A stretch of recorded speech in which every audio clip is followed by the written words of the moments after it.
Seja bem-vindo a mais um PampaCast.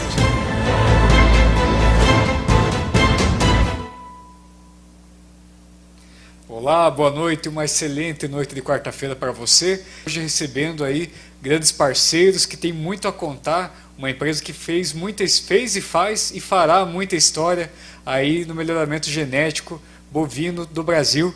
E nessa noite especial a gente vai bater um papo sobre a araucária genética bovina. E tá nessa noite aqui comigo, vou pedir até para o Adel colocar na câmera aberta, mesa cheia nessa noite, tá aqui conosco Dr. Marcelo, Dr. Pedro, também o Dr. João Vicente, conhecer um pouco mais dessa história. A gente destacou muito, né, que ia conhecer a história da araucária, mas a gente estava conversando nos bastidores e eu quero conhecer um pouco da história do Dr. Marcelo, né, a cabeça por trás de todo esse maravilhoso projeto aí que acontece lá em Londrina, né, doutor? Então vamos conhecer um pouco da tua história, tua formação, como que começou esse engajamento com o agronegócio, né?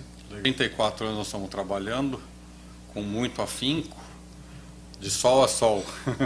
Uma outra visão de negócio, de mundo, né? E você também tem essa história que fez a diferença na tua carreira profissional, né? Muito.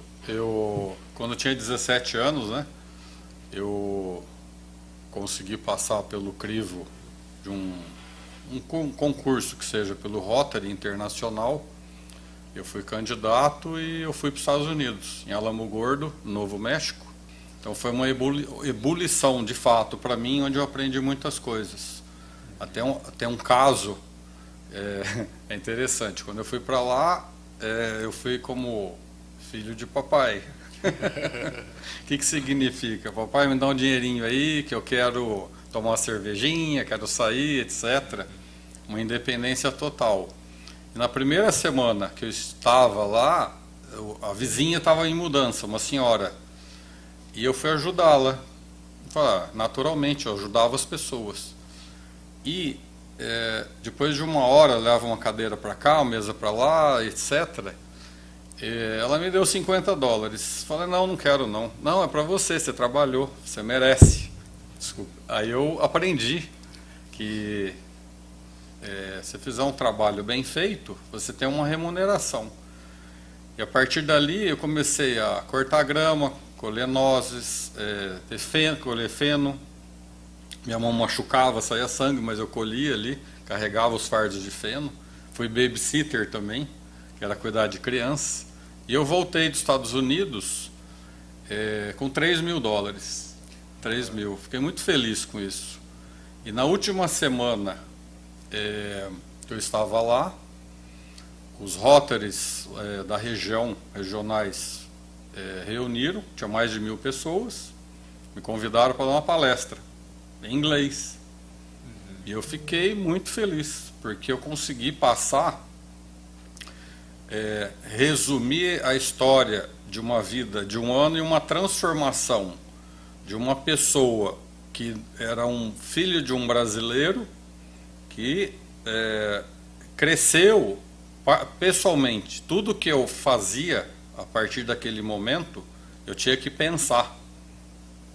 Gerou uma responsabilidade. Em 1981, aí retornei, uma fome de trabalho, trabalhar mesmo. Virou a chave lá. Virou a chave.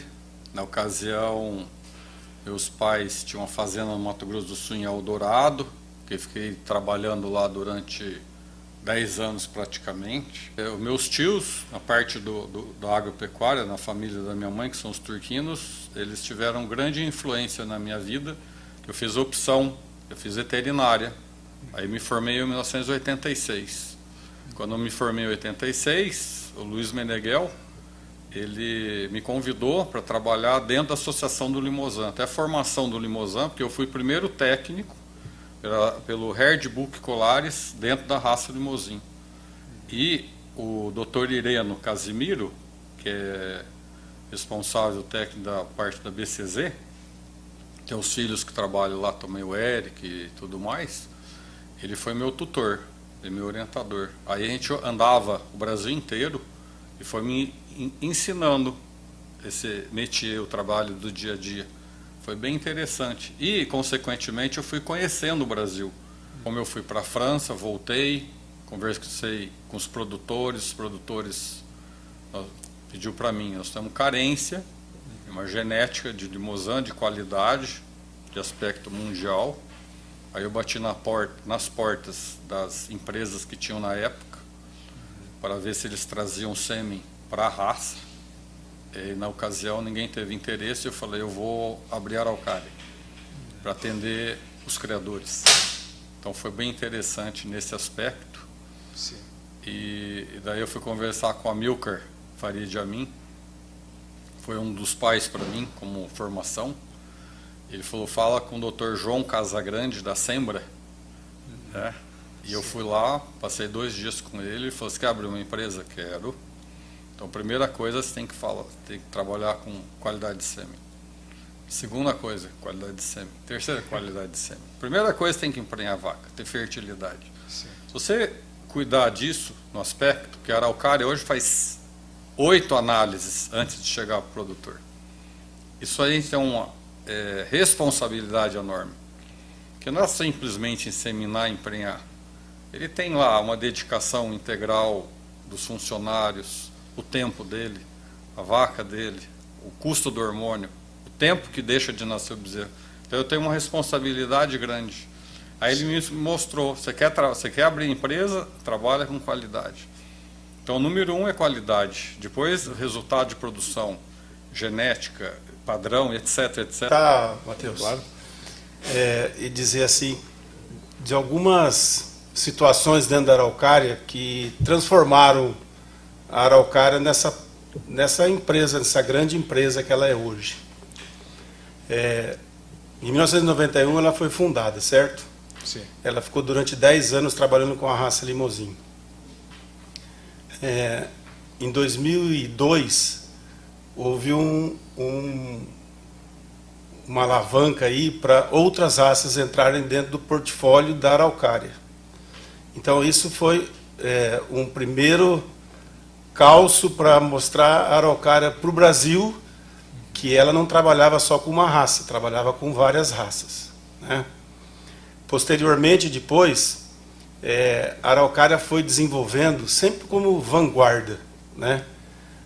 A maneira da escolha dos touros, a maneira como se vê os touros. Até a gente estava comentando agora à tarde, né, que a araucária tem um modo araucária de escolher os touros para a araucária.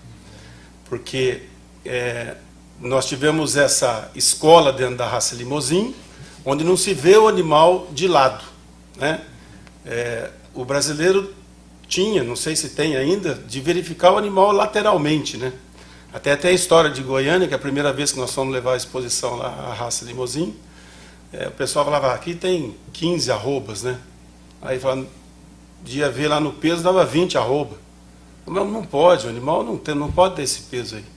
Aí a gente teve o costume de levar a pessoa, né, porque estava a observar o animal por trás, aonde via lá a cernelha, o dorso, o lombo, a garupa, larga, profundo, volumoso e comprido, né? O João até brinca que parece que alguns animais da araucária têm 2 costelas a mais, né?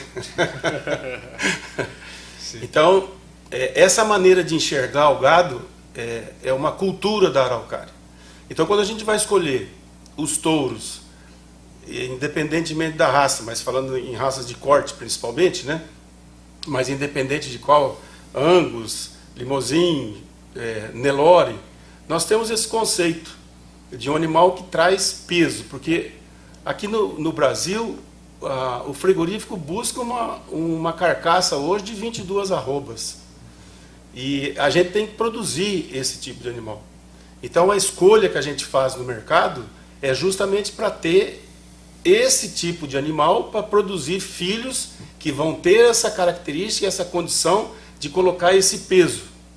E não simplesmente só peso, porque daí a gente verifica o peso, acabamento. Se fala um pouco em marmoreio hoje, apesar que ainda o frigorífico não paga marmoreio, mas se fala em marmoreio, e a gente está tentando buscar tudo isso dentro do mercado. De diferencial, né? Como que você consegue juntar esses dois contextos, né? Perfeito, Matheus. Algo que a gente acredita que é muito importante é sempre estar buscando um plano genético para todos.